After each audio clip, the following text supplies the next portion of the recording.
Let me read a quick readout from a meeting the President held this morning. The President had a productive video teleconference this morning with President Karzai.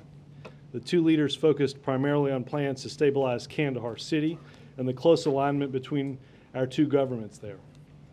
They received a briefing from senior U.S. and Afghan officials detailing their plans to provide better security, improve governance, and increase economic opportunities. The two presidents agreed on the need to make tough decisions on a range of issues, including removing corrupt officials, eliminating sources of corruption, and providing the people of Kandahar better access to government services.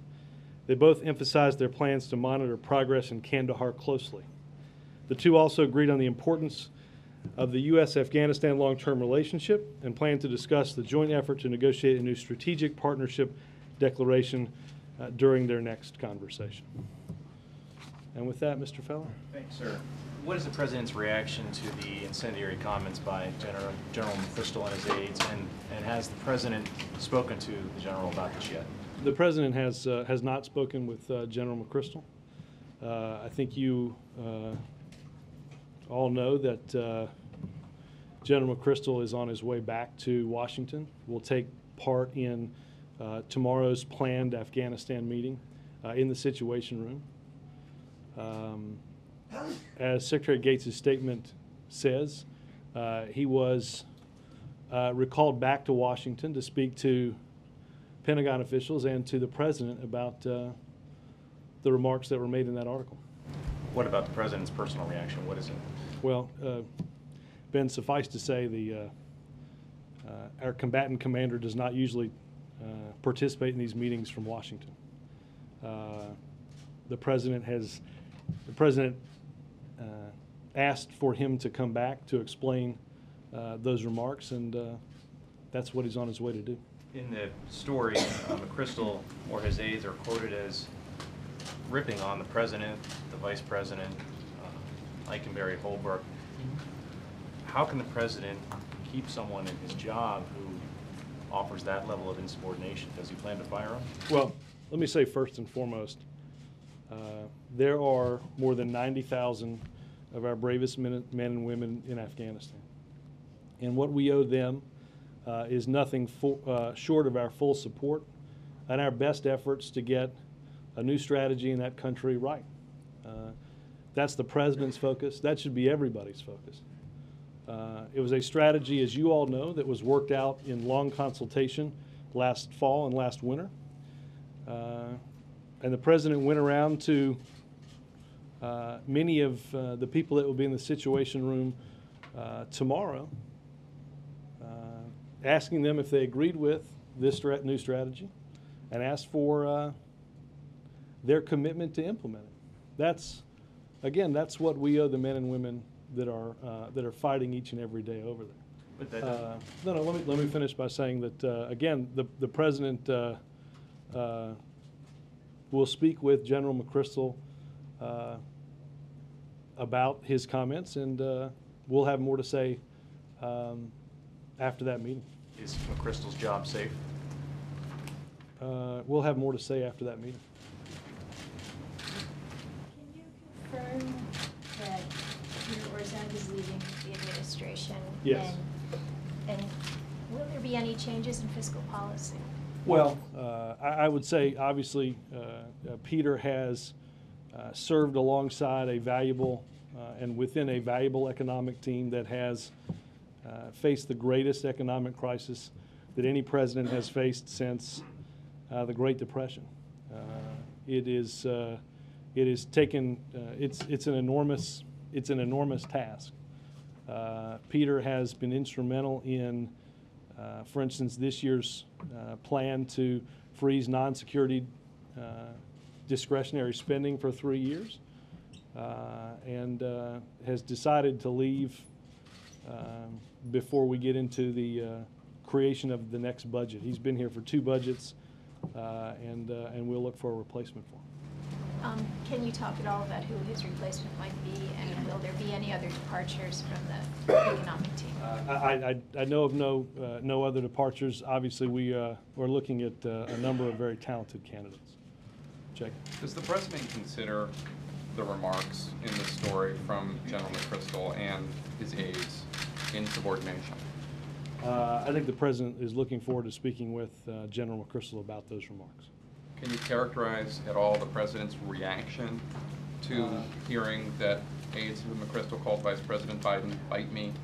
McChrystal advisor said Obama clearly didn't know anything about McChrystal when they first met. Here's a guy who's going to run his effing war. He didn't seem very engaged. The boss was pretty disappointed.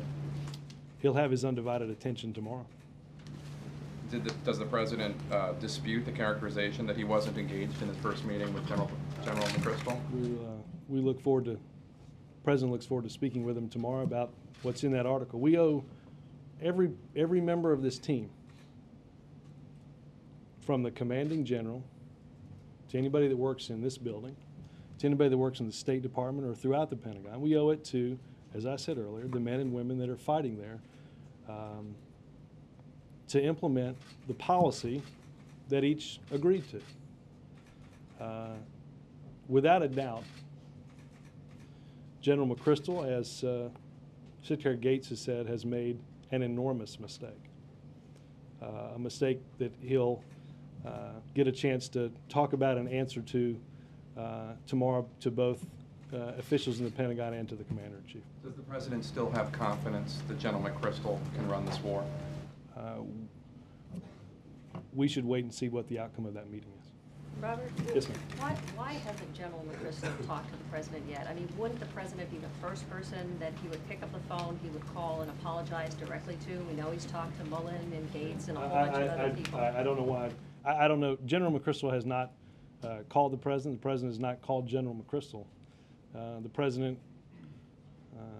asked that General McChrystal come and they'll get an opportunity to talk about this article face-to-face sometime tomorrow. So does the President not want to hear from him right now? He wants to wait for a face-to-face No, I think meeting? right now he's on a plane coming back here to have that face-to-face meeting. And are the two of them going to meet alone in addition to the Situation Room meeting? I anticipate that, yes. I don't have a time yet for a meeting for that, but yes. Does the President make a distinction? Senator Carl Levin makes a distinction in the comments. He says that the disagreement is not over policy per se, but he says it's over personalities, that this would have a negative impact on implementing the policy. Does the President make a distinction between the kind of criticism, personality conflicts that are taking place in the Pentagon versus, okay, we're on the same page when it comes to policy?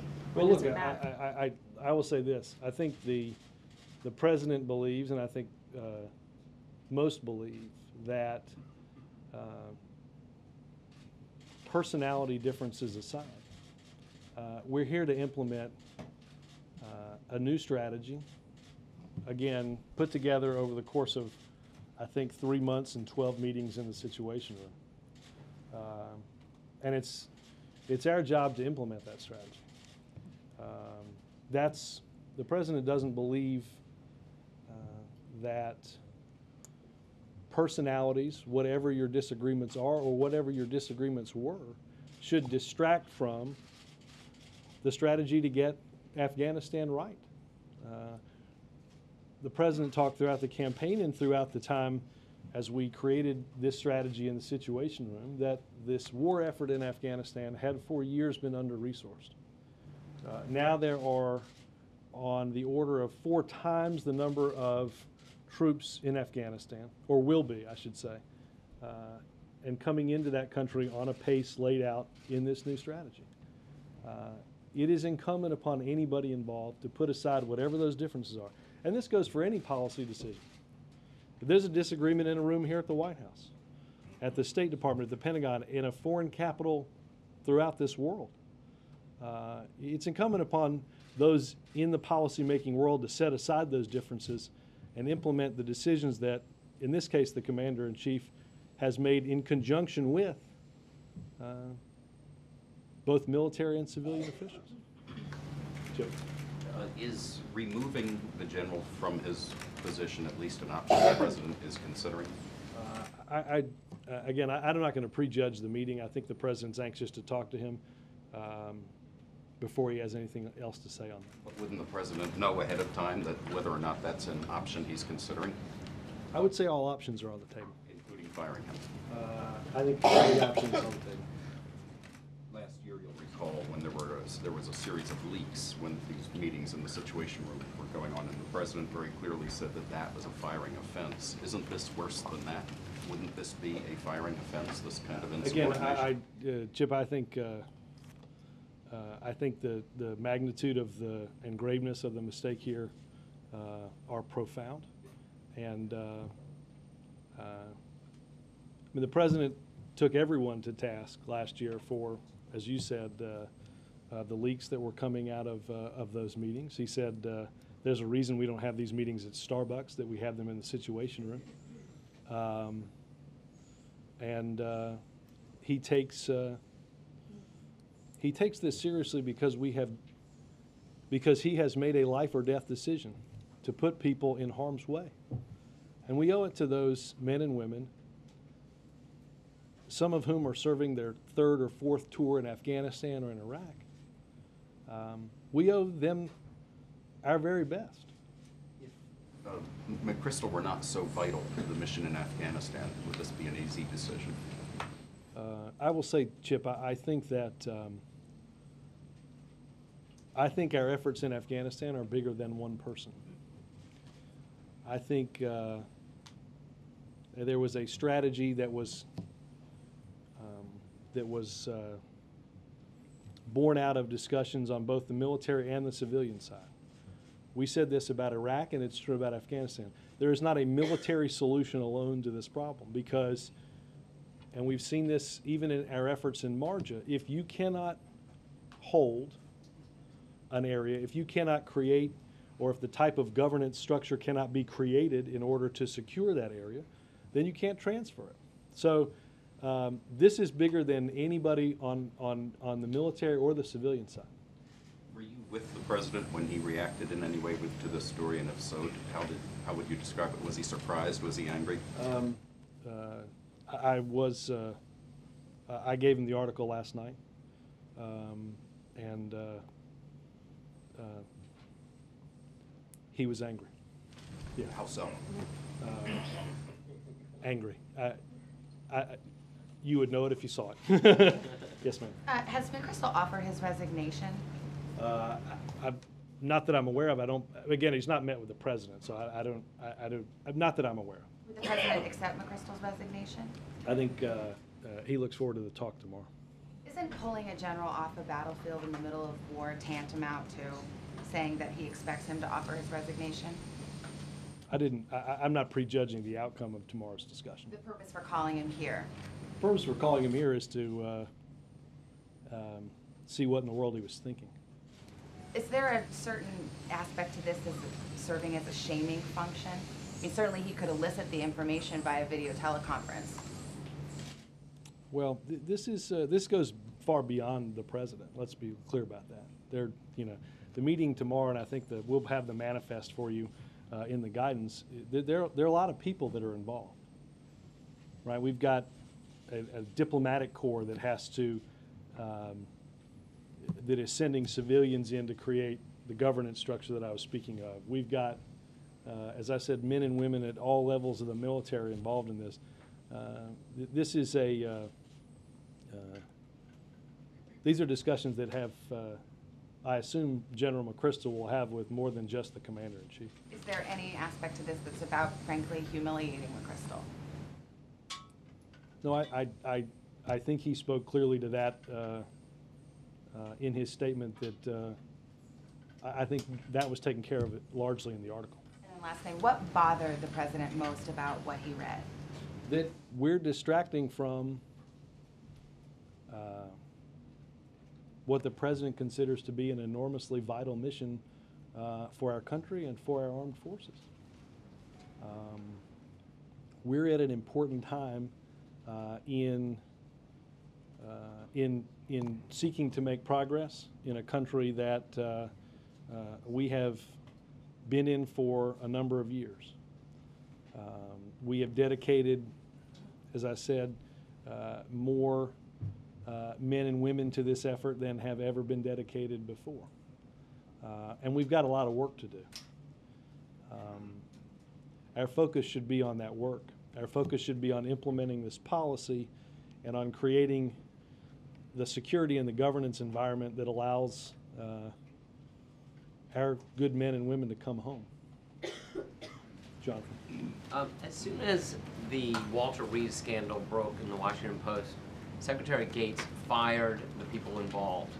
Didn't involve President Bush. When the live nuclear weapons were put on accidentally put on a bomber at Barksdale Air Force Base, Secretary Gates fired the people involved. Why would you want to have General McChrystal in this White House and not have this handled by the Secretary, who has shown himself willing to make these tough decisions on his own? Well, this is a decision.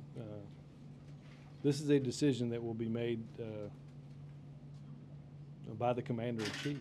This is as I said just a minute ago, this is an enormously important effort, and we're at an enormously important time in that effort.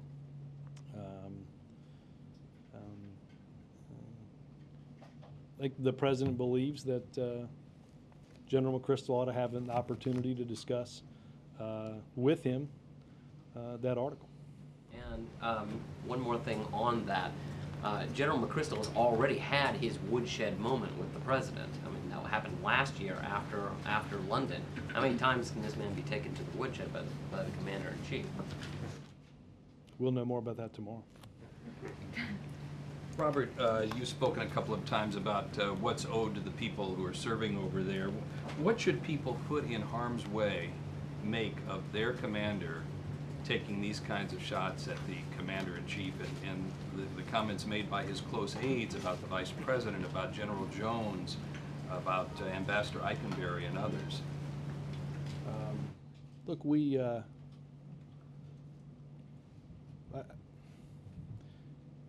I think anybody that reads that article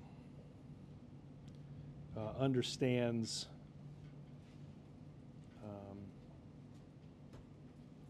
as Secretary Gates talked about, what an enormous mistake this was, given the fact that mothers and fathers all over this country are sending their children halfway across the world to participate in this.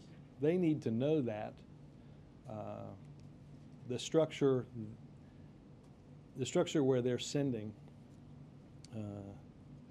their children is one that is capable and mature enough in prosecuting a war as important as Afghanistan is to our national security.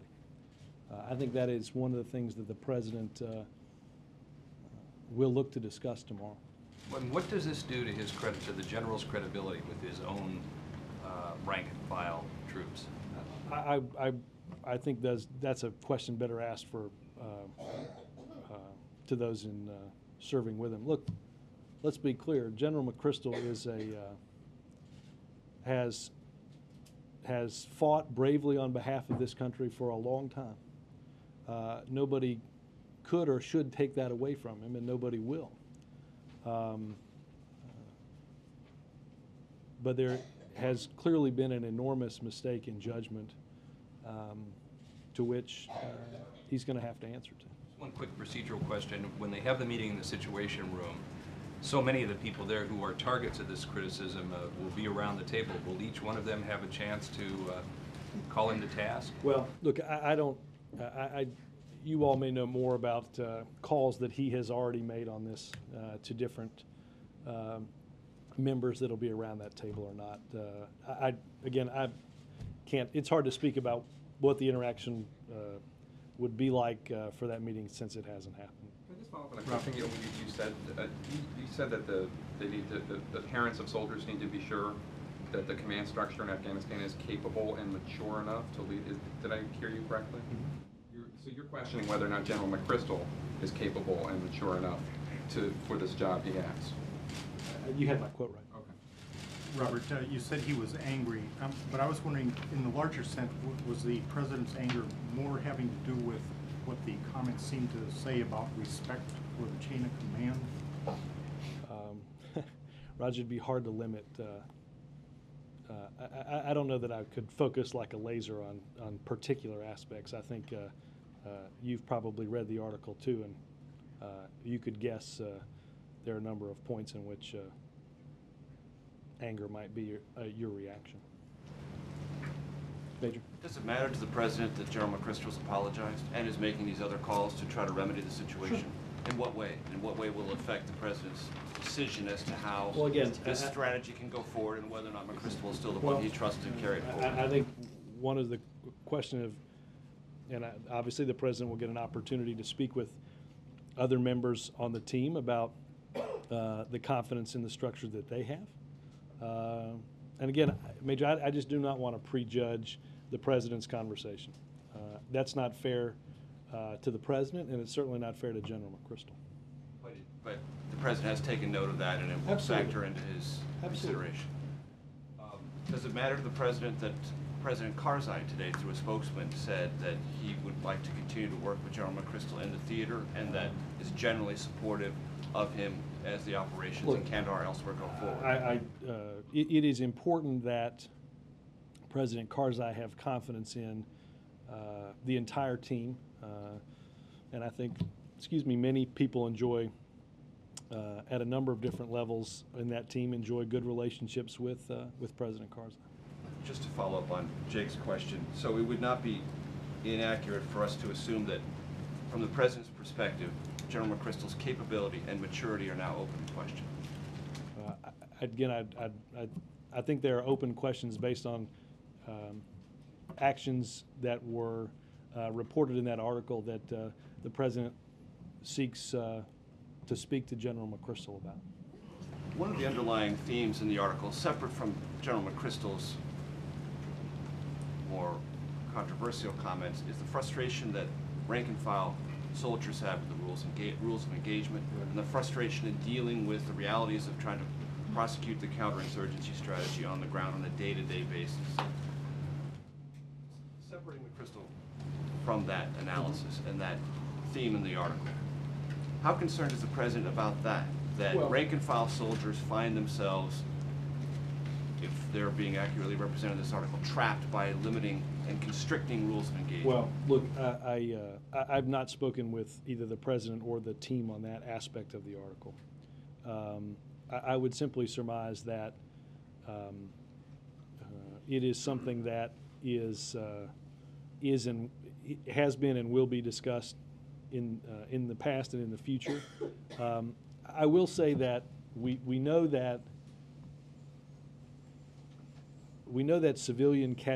what civilian casualties do to the mission. We know what happens, and you've seen both General McChrystal, you've seen Ambassador Eikenberry, you've seen others, you've seen the president speak about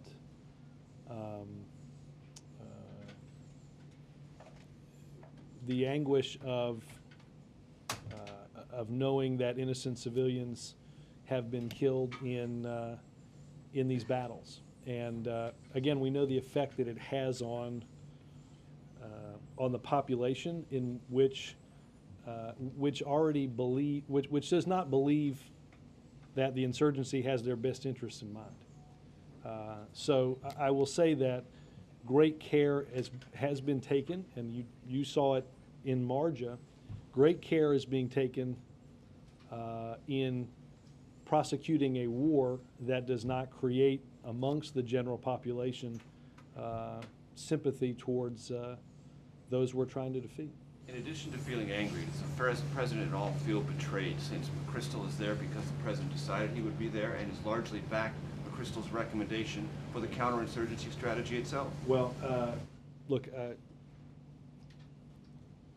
I would simply sum it up as I have before in saying that over the course of many weeks, a strategy was refined and developed, and that each member of the team pledged to implement and agreed with that strategy. That's what we want anybody from the ambassador to the combatant commander to anybody else involved in this to focus on and focus on alone. Mike? After the review last year, one of the things you all stressed, and you've talked about it here again today, is unity of purpose and consensus that you all had reached going forward. Given both the general's comments, but also the sort of sense of dissension and disagreement that the article portrays between the various players. Are you convinced that that kind of consensus still exists? And if not, well, I can only take the word of those that sat in the Oval Office as the president went around person to person. But that was a lot of months ago. So I mean, But I understand it just happened to be at a fairly pivotal moment at the point in which the president lays out a decision for a strategy and asks those involved, do you agree with my decision? And do you pledge to implement it? Look, I'm not speaking out of school to say there are disagreements in this building probably every hour of every day about what to do and when. Tell us more about those on a regular basis. Every hour. But it is, it's the president's job to make those decisions, and it's our job to implement them, not to relitigate them, but to move forward based on what the president has decided. But shouldn't there be, I mean, you know, that was many months ago, the you know, times have changed. Is there a concern that something needs to happen to make sure that the folks that are now pursuing this are still on that same page? I have, the president gets, obviously, in his presidential daily briefing, in weekly memos from the combatant commanders, from the ambassadors, and weekly meetings with the Secretary of State and the Secretary of Defense, and no one has walked into any of those meetings, and nobody has written in any memo that they disagree with the decision that they agreed with late last year. One last just quick question. The briefing that he got with Karzai and the senior officials today, I take it McChrystal had already departed and so was not part of that meeting? That's correct. This was a regularly scheduled civets with President Karzai. Okay. Robert, when you described the president giving him the article and he got angry, had he read the whole, were you with him when he read the whole article, or was it based on your highlights? No, I had, he had heard something, I don't remember who, about the existence of this article. I walked the article over to the residents last evening. He came back to the Oval Office on a couple of occasions. I was not in the room when he, I was not in the room when he read the article personally. And Yeah. on that Well, let me, I'll go to here and I'll come, don't worry about it. So who do you know, whom did he talk to last night other than you about this? Who did he call, email? Oh, I mean, obviously General Jones, the Chief of Staff, and many members of the National Security Team. Has he talked to or heard from any of the NATO, leaders of the NATO countries? I don't know. The only call that we've done today is with President Karzai. And one last thing, would he have expected, you said that General McChrystal had not called the president and the president has not called him. Would he have expected General McChrystal to try to call him by now? No, I think given the fact that we've requested he come back for a meeting, I think let's say a meeting in lieu of a call. How about that? Briefly on that civets call, did the subject of McChrystal come up? Did President Karzai, for example, voice support for it? I believe President Karzai, I've seen certainly the comments, I think you've seen from his spokesperson. I don't know if that separately came up as part of the civets, but I can certainly, I can check. Go ahead. Robert, thank you very much. When you said that the president was angry and that you would know it when you see it, the problem is we've never seen it. Can you elaborate a bit more? Are you lucky? Was he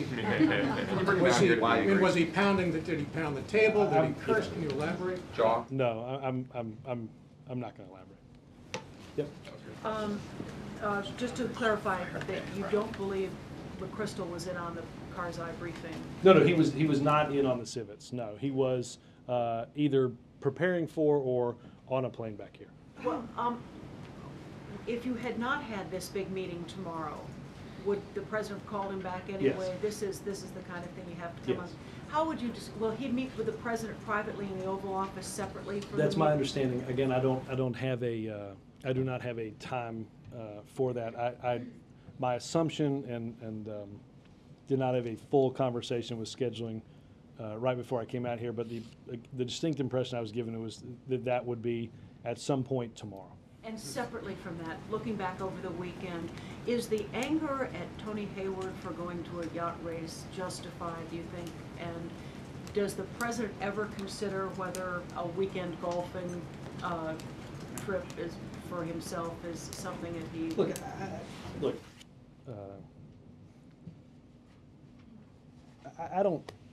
I'm not going to get in the business of deciding what people do on the weekends. Mr. Hayward at one point said he wanted his life back. It appears that this past weekend he got it back. And maybe he forgot about, at least for some stretch of time, in the clear waters of a race, what was happening back in the Gulf with polluted waters, with people whose lives have been shattered and who can't readily assume the life they had as Mr. Hayward has. I think more than anything, the president conveyed this in the meeting with BP. We should be cognizant in our dealings with this about those that have lost their livelihoods, have seen their lives shattered, and who are facing an uncertain future. I can't speak for Mr. Hayward. I can speak for the president that he is and has been for going on now 9 weeks, been enormously focused on ensuring that we're doing everything we possibly can in that region. I will say, because I've seen, the president has an enormous number of duties. The president has an enormous number of activities because of the job that he has. I don't think anybody's going to say that the president shouldn't have an Afghanistan meeting because of what's going on in the Gulf, just like nobody would say, and vice versa. The president has, and has for the better part now of 17 months, had a lot on his plate. Yes, ma'am. On North Korea, does the United States have any separate plan to initiate economic or financial sanctions against North Korea before the UN Security Council resolution comes out? Obviously, the Security Council, through partly through U.S. leadership and certainly other leadership, has, in Resolution 1874, placed serious sanctions on North Korea, and we will work with our South Korean counterparts through the United Nations on those next steps. Yes, ma'am. Yeah. A number of initiatives at the agency level have aimed at leveling the playing field for same-sex partners. It's the expansion of the Family Medical Leave Act, the hospital visitation, extending certain benefits, limited benefits to same-sex partners. Was there ever a decision made within the White House to chip away at the inequities faced by LGBT families, that sort of at the agency level, rather than going straight at DOMA, to chip away at it at the agency level? Well, I think many of the things that the president is instituting, hospital visitation was something that the president always talked about during the campaign. So I think many of the things that you see happening and implemented by this White House are implementing promises that the president made on the campaign trail. And obviously there are things that you can do to demonstrate your values through executive action, which is what he's working through. Are there any announcements today that anything new at the LGBT Pride event? I will be honest with you, I have not read the remarks, but let me see if there is anything else. Yes. Thanks, Robert. President has expressed concerns in the past about leaks coming from the Pentagon. We now have this episode. Is the president worried that this crop of military leaders may not accept the basic principle of civilian control of the military, and also they may not? I have not heard anybody, including the president, say that. So let me go here and I'll come back. Yes, sir. Robert Steny today said that you all should seriously reconsider extending the Bush tax cuts for those making less than $250,000, and that you should do this in the next couple of weeks because of its impact on the debt. What does the White House think about this? I have not seen the comments. I'm happy to look at and try to get a response after this. Is the Gates meeting still on for today? 3:15, yes. Will the president specifically ask Gates for a recommendation on what to do with McChrystal? I don't know the answer to that. I know that obviously this will be the primary topic of the meeting. Yes, ma'am. Just coming back to VP here for a second. We continue to get updates by Admiral about Allen on the ongoing response. I understand that that Allen worked with retired General Russell Honore and Katrina, during the Katrina. Has there been any talks about maybe bringing him out of retirement to work with General Honore? Yeah. None that I'm aware of. I think the president would mind pulling him out of retirement to have him work Look, on- the president, you're talking about for the Gulf, right? Absolutely. Well, I realize we're moving people around, so I don't want to. It's a joke. Moment of levity in an otherwise somewhat serious meeting. I have not heard, again, I haven't heard the name specifically come up.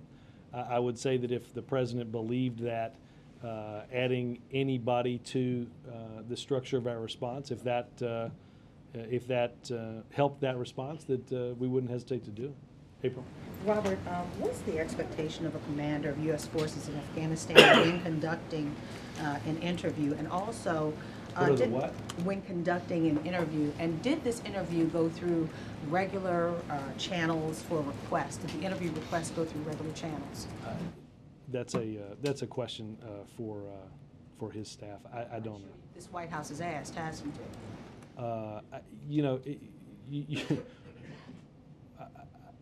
that kind of interview request would not come to. Everything, though, you would probably find out all, make sure the I's were dotted and T's were crossed in light of everything that's happened. Well, I will say this. I think many of us found out about the I's and the T's when we were reading the article last evening. All right, well, what is the expectation, the level of expectation here at the White House for the U.S. commander in Afghanistan to deliver in an article for an interview? What is the level of expectation?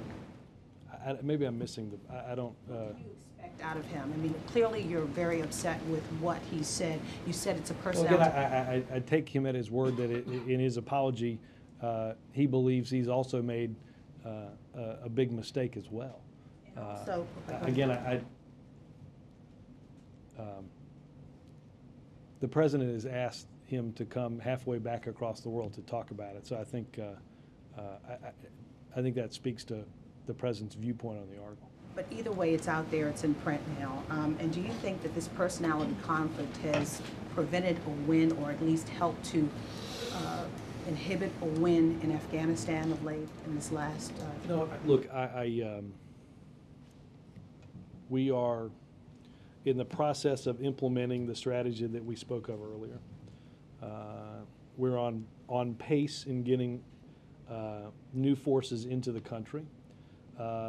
And I don't think anybody, certainly anybody that sat through those meetings, would be under the illusion that that the pace of progress would be enormously quick. We understand that this is going to take some time, and that's what we're working through. John? A follow-up to Steve's question. One of the biggest challenges for the administration and for Congress is striking a balance between spending in the short term that you need to believe you need to support the economy, and watching debt and deficits in the long run. Why do you think it has been so hard to persuade the American people and Congress to strike that balance? And do you think the departure of Budget Director Orszag is any indication that he's uncomfortable with how the administration is resolving those two priorities? If he's uncomfortable, he hasn't told that to anybody here or to the president. Look, we face unique challenges, as I said, unseen economically since the Great Depression. This economic team and the president strongly believed that a Recovery Act that we passed was desperately needed. I think there's no doubt, regardless of how you voted in January and February on that legislation, that we have seen as a result of that increased growth, we have seen a lessening of those losing their jobs.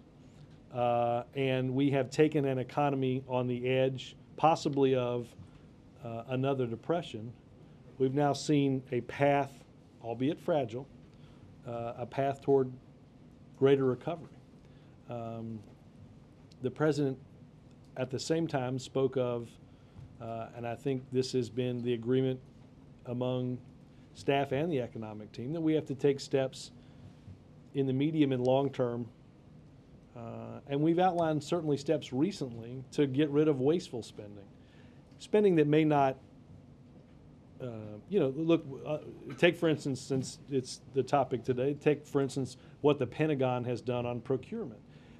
Nobody here is going to tell you that procurement reforms are going to solve in and of themselves a structural deficit. That doesn't mean that if we're doing things in a wasteful fashion, we shouldn't stop doing those. And that's what the president believes, that in the short term, even as we take steps in the medium and the long term to get our fiscal house in order. I'd say the one place where they all overlap is, I think most economists would readily agree that it is going to be harder to close that structural deficit without sustained economic growth, without job creation, certainly the likes of which we did not have the months leading up to the president taking office, and the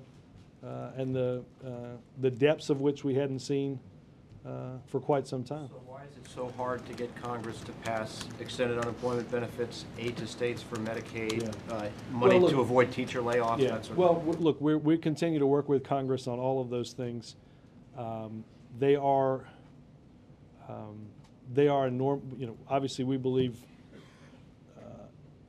unemployment insurance, continued job creation, ensuring that it certainly wouldn't make a whole lot of sense for our investment in education to lose teachers or to have schools that we have in some states that are already operating on a 4-day-a-week schedule. Yes, sir. Yep. Robert. Yes, sir. The harshest words in the article that were attributed directly to General McChrystal were about Ambassador Eikenberry, about his pessimism, his doubts about the effectiveness of the Karzai government. At this point, does the president have full confidence in Ambassador Eikenberry? Well, again, we have, I think most of the comments that were made were about disagreements that were had prior to those meetings last year, where a strategy was put forward and everybody said they agreed with that strategy. Look, this is true not just for anybody in the Rolling Stone article, and I've said this a few times and I'll do it one more time. This isn't about us. It shouldn't be about the personalities and the egos. It should be about the men and women that are there doing the hard work under some of the toughest conditions in the world. And I'm sure that the president will say tomorrow that it is time for everyone involved to put away their petty disagreements, put away their egos, and get to work. Implementing a strategy that we all agreed had the best chance for our success in Afghanistan in the coming years. George? Are the petty disagreements beyond those of General McChrystal? Yes, I would. If I picked up a newspaper for the past couple months and threw it on the floor, I bet I could find some background sniping about this group or this aspect of, or, I think the president's message is get over it. George? You didn't answer his question on whether the president has confidence in Eikenberry. Again, the president has confidence in the team that pledged to implement a policy that they devised and agreed upon. George? Just to clarify, you said no decision will be announced on the general's future until after the meeting tomorrow. Yeah. But has the president made up his mind? Has he made the decision yet? If he has, he hasn't told me. Thanks, Robert. I have 2 questions. First of all, I don't think I've ever seen you as angry as you seem to be for the first 20 minutes of this briefing, and I'm wondering if you wanted to give us a reading. You want me to Oh, you seem very interested. There are a number of people that would like to be on background and say first few rows that, I can't agree more. I don't know what all these people do. So I'm wondering if you give us your personal feelings at reading this article. That's my job is not to give my personal feelings. My job is to give you all, as I do, the president's thinking and the team's thinking about what's going on here. Was it fair to say you were angry? Was Again, that anger I saw? Call Tapper right after this. Yes, sir. I have one more, Robert. Go ahead. Last week, on the same date that the VP chair was talking about the small people, former Senator Alan Simpson was making remarks about Social Security recipients being lesser persons in this country. And as a result, groups like Move On are calling for him to step down or be removed as the chair of the Deficit Commission. I wonder if you had any reaction to the comments or any action? I would love to look at them, but I have not seen them. Yes, seen the comments? No, I haven't. Okay, Robert, back on the NATO issue, I mean, it's hard to imagine that with all the concern about NATO participation with Germany, Britain, that there wouldn't be a phone call. Will there be a phone call between now and the time any decision is made? With members of our NATO coalition? Well, let me check the schedule. I know the president has a number of pre-scheduled calls as we head to the G20. Where he will see a number of our important partners. Look, it goes without saying that we have asked an enormous amount of our armed forces. We have also asked for the cooperation and the continued commitment of our NATO partners, and out of the review last year asked for an additional commitment. Not all of which has been easy for those countries, certainly in Europe. And I think it's safe to say that one of the things that's, given what we've asked of our partners, that was what is in the article about that is in certainly no way helpful to our broader coalition efforts. The question is whether or not the president would seek their input before he would make any decision on the general's future. I don't know the answer to that. Let me check and see what is my pizza ready? I don't know what let me look at the schedule and see whether, my sense is the president will largely make this decision. Any conversations with Senator Levin or Skelton, Congressman Skelton? No, none that I'm aware of. Yes, sir. Robert, to the Gulf, is there any discussion between the administration and BP over what should be done if the relief well fails in all this? I have not had a chance to read Admiral Allen's briefing today. I think some of that came up. There are, as you know, we directed 2 relief wells to be drilled. The second one started after the first one, and part of that had to do with the use of different blowout preventers, possibly on the failed blowout preventer. So they're at different levels and in a different ranges in terms of finding and intersecting with the original well.